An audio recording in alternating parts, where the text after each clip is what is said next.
இதில் வந்து MCQ 2024 MCQ 34 பார்ப்போம். 34 இது ஒரு சின்ன கேள்வி தான். ரைட், என்ன சொல்லியிருக்கேன்னு சொல்லி சொன்னால், SP தொகுப்பு மூலகங்களையும் அவற்றின் சேர்வைகளையும் பற்றி பின்வரும் கூற்றுக்கள் எவை உண்மையானவை. முதலாவது பி, பெரிலியமானது ஹைட்ரஜன் வாயுடன் தாக்கம் புரிந்து ஒரு அயன் உலோக ஹைட்ரைடை உருவாக்குறது.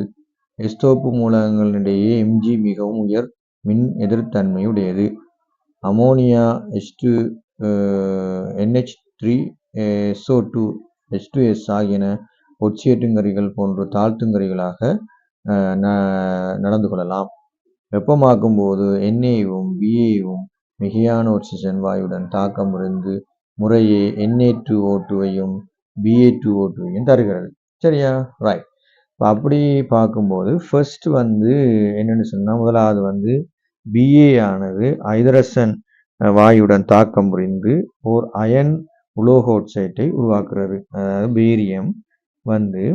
பேரியம் எங்களுக்கு என்ன செய்யப்படுதுன்னா, ஹைட்ரஜனோட தாக்கம் அடைந்து ஒரு ஆக்சைடை உருவாக்குறது என்றது வந்து அது ஒரு நடைபெறாத விடயம். காரணம் என்னன்னு சொன்னா, இது பேரியம் + H2 வந்து தாக்கத்தை ஏற்படுத்தினோம்னா இந்த தாக்கம் நடக்காதுன்னு சொல்றோம்.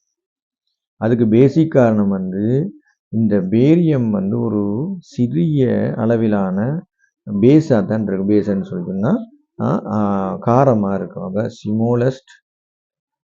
சிமோலஸ்ட் பேஸ் வந்து தான் இது அந்த பேரியம். அதனால முதலாவது தாக்கத்தை ஏற்படுத்துறது கஷ்டமாக இருக்குது, தாக்கம் இல்லை.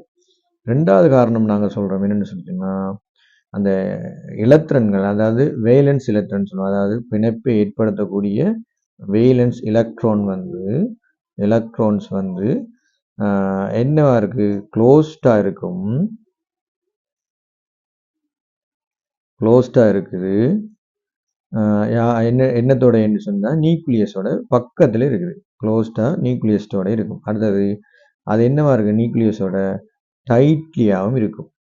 டைட்லியானா கொஞ்சம் இறுக்கமானதாக ஹெல்டாக இருக்கும் நியூக்ளியஸ். அதாவது சின்னனாக இருக்கிற அமிலத்தன்மையும், அடுத்தது வந்து நியூக்ளியஸோட இந்த வேலன்ஸ் எலக்ட்ரான் வந்து டைட்டாகவும் க்ளோஸாகவும் இருக்கிறபடியால் இது தாக்கம் நடக்காது. ஆகவே எங்களுக்கு முதலாவது கூற்று வந்து ஹைட்ரஜன் தாக்கம் புரிந்து ஒரு அயன் உலோக ஆக்சைடை உண்டாக்கும் என்பது பிழை.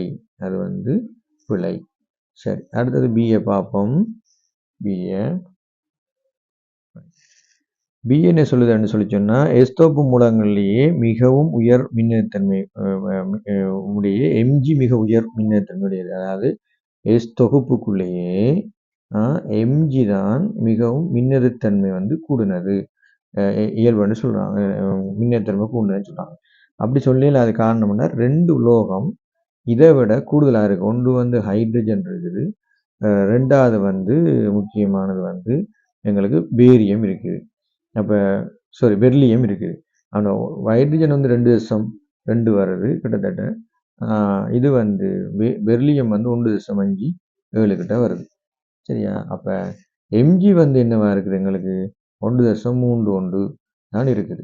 அப்போ இதில் வந்து நம்ம சார்ட் படி பார்த்தா கூட, இதில் சார்ட் படி என்றால் எங்களோட எஸ்டோப்பு மூலங்கள் மட்டும் சார்ட் பண்ணி பார்த்தோம்னு சொன்னால் இப்படி தான் இருக்க போகுது. எஸ்டோப்பு மூலங்கள் இதில் ஹைட்ரஜன் இருக்கும், லித்தியம் இருக்கும், பெரிலியம் இருக்கும், அதுக்கு பிறகு என்ன சோடியம் இருக்கும், மெக்னீசியம் இருக்கும், அதுக்கு பிறகு பொட்டாசியம் இருக்கும், இப்படியே இருக்கும், சீசியம் இருக்கும், இப்படியே போகும்.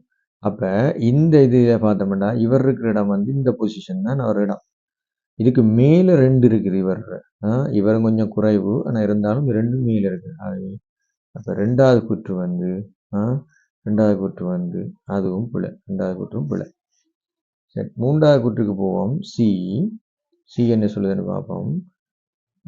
சி வந்து சொல்லுது என்னென்னு சொல்லி சொன்னால், அமோனியா மற்றது ரைட்ஸ். இதில் என்ன அமோனியா, சரியா, SO2, அடுத்தது H2S, இது மூன்றும் வந்து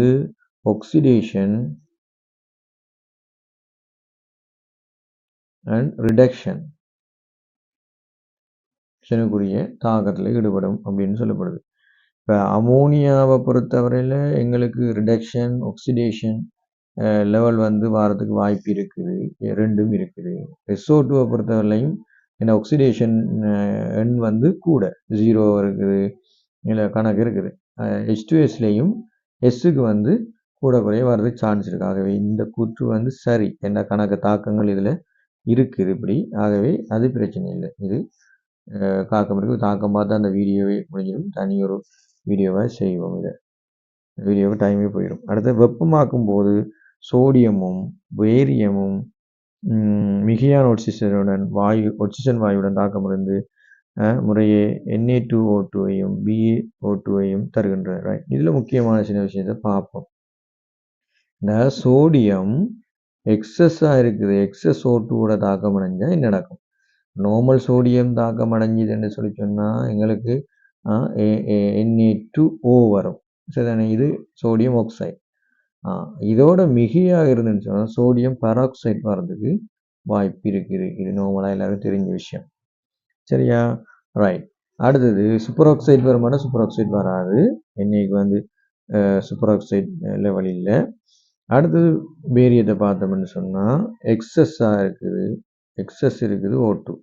இது முக்கியமான விஷயம்னு சொன்னால் இது பேரியம் ஆக்சைடு வரும். அது நார்மலாகவே எங்களுக்கு தெரிஞ்ச விஷயம், பேரியம் ஆக்சைடு. ஆனால் barium oxide barium super oxide வருமானா கட்டாயம் சூப்பர் ஆக்சைடு வரும்.